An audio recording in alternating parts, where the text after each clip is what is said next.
107 बार मर चुकी हूँ और आपको ही मैंने प्रत्येक बार पति बनाया। हे भगवान, आप मुझे कितना प्यार करते हो और जब मैं मरती थी तो क्या आपको दुख नहीं होता था? और फिर भी आपने मुझे वह वस्तु नहीं दी जिससे मैं आपके जीवन तक तो जीवित रह सकती थी। पार्वती की यह बात सुन भगवान शिव ने कहा कि सचमुच ये सब सिर तेरे ही हैं, और रही बात कि मैं तेरी मृत्यु के उपरांत में कितना दुखी हुआ करता था तो वह मेरा मन जानता है। जैसे एक बार राजा दक्ष के यहाँ तू हवन कुंड में जलकर मृत्यु को प्राप्त हुई, जिसके बाद तेरे उस अस्थि पिंजर को लिए मैं 10,000 वर्ष तक सीने से लगाए फिरा। मैं इतना पागल की तरह तेरे ऊपर आसक्त था, तेरे वियोग में मैं इतना दुखी होता था।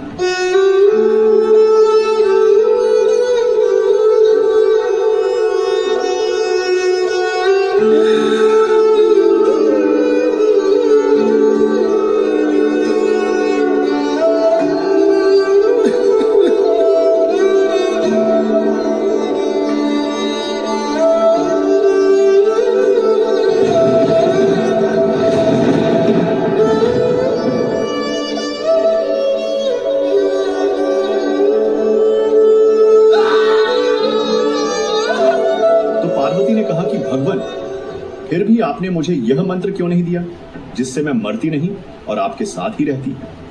तब भगवान शिव ने कहा कि पार्वती, यह मंत्र ऐसे नहीं दिया जा सकता जब तक इच्छा प्रबल न हो। इस मंत्र के बताने का कोई लाभ नहीं, बल्कि बताने वाले को ही पाप लगता है। जैसे सीप एक जलीय जीव है, समुद्र में रहता है।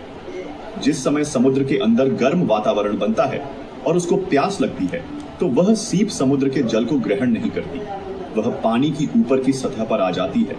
और उस समय जब सीप का मुंह खुला हो तो स्वाति नक्षत्र में बारिश की एक ही बूंद पर्याप्त है उसमें मोती बनाने के लिए, और सीप का मुंह खुला ना हो और सीप बेशक जल के ऊपर सतह पर घूम रही हो, चाहे सारा सावन बरस जाए उससे मोती नहीं बन सकता, क्योंकि उसका मुंह खुला नहीं है।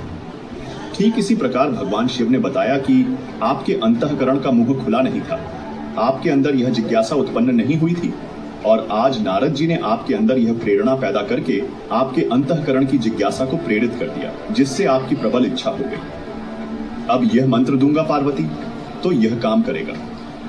पहले मैंने बहुत बार कोशिश की थी कि आपको यह मंत्र दूं, लेकिन आपकी भक्ति करने की रुचि नहीं थी, इसलिए मैंने आपको मरते हुए भी देखा। मैं रोता भी था, टक्कर मारता था, लेकिन यह अनमोल वस्तु दे नहीं सकता था। जिसके बाद शिव जी पार्वती को अमर मंत्र को देने के लिए एक एकांत स्थान पर ले जाते हैं और एक सूखे वृक्ष के पास बैठ जाते हैं, तथा वहां शिव जी ने हाथों से 3 बार ताली बजाई। उसकी भयंकर आवाज हुई, जिसके भय से सब पशु व पक्षी दूर चले गए।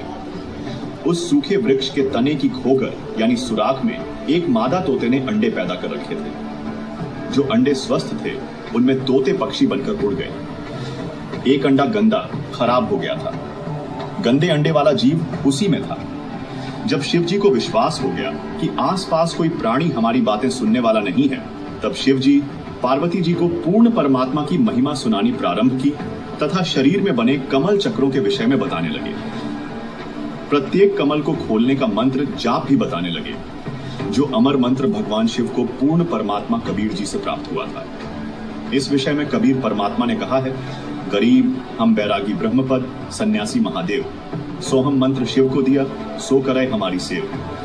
दर्शकों, शिव जी द्वारा बताए गए मंत्र सुनकर पार्वती जी प्रत्येक बात को स्वीकार करने का संकेत हाँ हाँ करके करती थी। कुछ समय पश्चात पार्वती जी समाधिस्थ हो गई।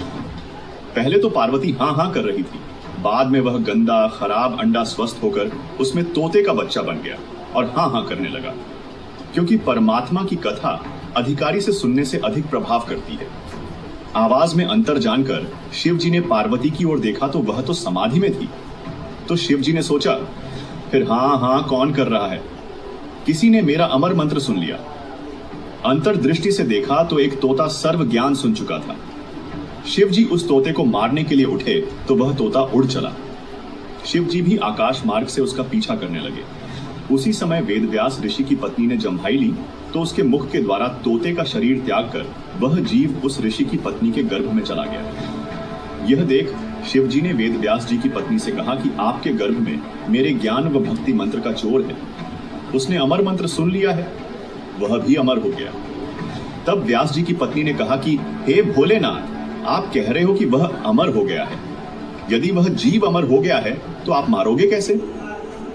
यह सुनकर शिवजी वापस पार्वती के पास आए और उन्हें समाधि से उठाकर वापस अपने निवास स्थान को चले गए।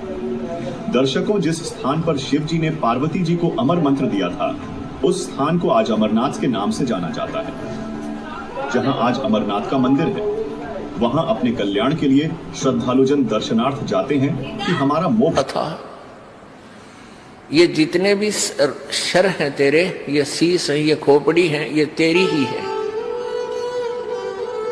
और तू मरती थी, मुझे असीम पीड़ा होती थी, और तेरी याद रखने के लिए वो खोपड़ी में अपने गले में डाल लेता था, सीने के लगा कर रखता था। लेकिन मैं मंत्र तुझे नहीं दे सका। पार्वती ने कहा, प्रभु क्या कारण रहा? कि कारण ये रहा कि जब तक ये ऐसा अनमोल मंत्र है, ये वैसे नहीं बताया जा सकता। अति अधीन दीन हो प्राणी, तब ये कहना अकथ कहानी।